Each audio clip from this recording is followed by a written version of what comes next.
Město Liberec se snaží o klimatickou neutralitu. To znamená, že se snaží vypouštět do vzduchu co nejméně oxidu uhličitého, tedy toho plynu, který nám planetu otepluje. To by ovšem nešlo bez firem, které v Liberci sídlí, jako třeba Denso.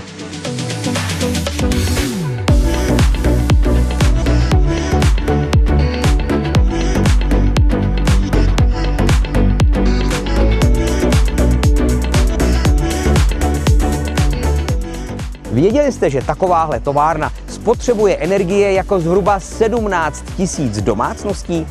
Liberecké Denso už 100% elektrické energie odebírá ze zelených zdrojů. To je sice dražší, ale vyplatí se to pro naši planetu. A podobné kroky uvažují i co se týče spotřeby plynu. Ještě před 3 lety byla spotřeba na jeden výrobek v libereckém Densu asi tolik. Teď je to tolik. A v roce 2030 by to mělo být asi tolik. A to už je slovo do pranice.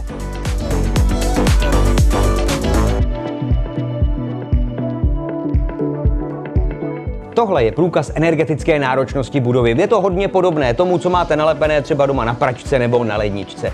A tady je to A, tedy mimořádně úsporná. Jak toho tady ale asi dosáhli? Pojďme se na to teď podívat.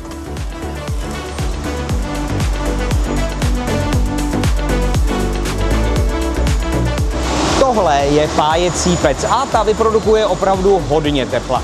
To odpadní teplo se nevypustí jen tak někam ven komínem, ale využije se třeba na vytápění anebo tam jinde, kde je teplo také potřeba. A tím se nahradí plyn, který by se tak zbytečně spálil. A nebo tahle pec. Tady plyn plně nahradila elektřina a jak jistě víte, tady v Densu už je plně z obnovitelných zdrojů. Pece jako tahle jsou energeticky vysoce náročná zařízení, proto se tady v Densu snaží je využívat na 100%. Ostatně doma si v myčce taky nebudete mít jenom 3 hrníčky. Nejjednodušší úspory energie vznikají tam, kde se prostě zredukuje její spotřeba. Stroje, které zrovna nevyrábějí, se vypnou a v místnostech, ve kterých nikdo není, tam se prostě zhasne. Ostatně doma to neděláte jinak.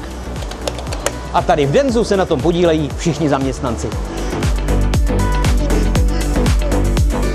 Tohle jsou tepelná čerpadla.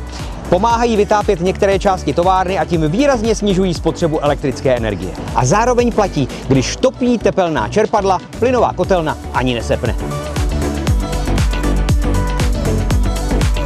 A od čerpadel se teď pojďme podívat na střechu.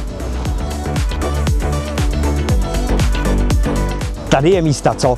A už brzo se i tady bude vyrábět. Totiž elektrická energie, přibydou sem fotovoltaické články a bude se tu na střeše vyrábět energie ze slunečního světla.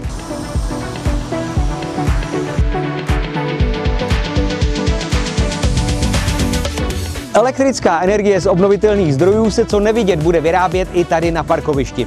Vyrostou tady totiž carporty, na jejich střechách budou fotovoltaické články. No a řidiči budou mít navíc auta pod střechou. Kdyby se z veškeré elektrické energie vyrobené touto cestou v Densu podařilo pokrýt 10% spotřeby, bude to obrovský úspěch. Tady vznikne odpočinková zóna, nebojím se říct park. A to nejenom pro zaměstnance.